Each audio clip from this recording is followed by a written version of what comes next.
News arrived quietly, yet its weight was immediate.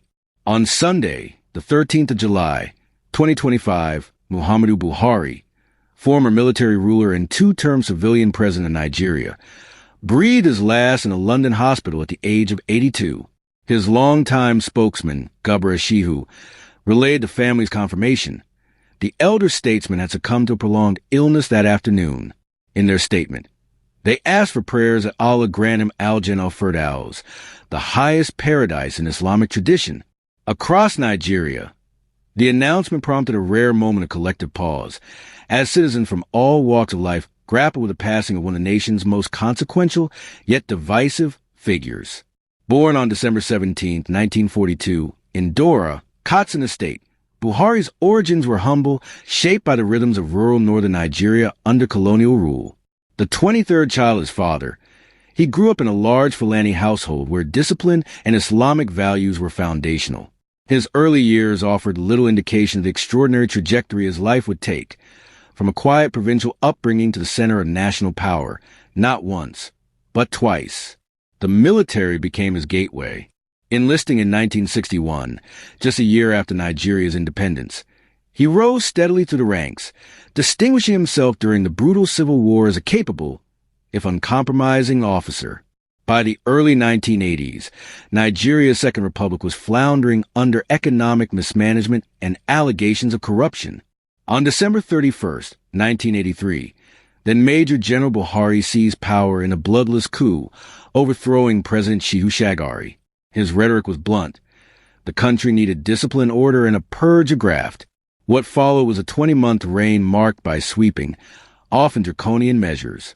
Civil servants who arrived late to work were subjected to public humiliation. Journalists critical of the regime faced attention without trial. The infamous war against indiscipline sought to impose a moral code on the populace, enforced by soldiers. Yet, even critics conceded one point.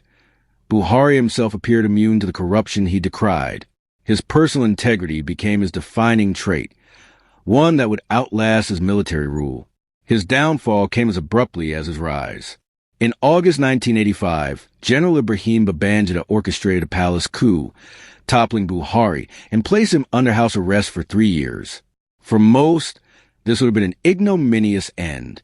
But Buhari was not most men. After Nigeria's return to democracy in 1999, he embarked on an improbable second act: politics. His first 3 presidential bids, in 2003, 2007, and 2011, ended in defeat, each loss reinforcing the perception of a man out of step with the times.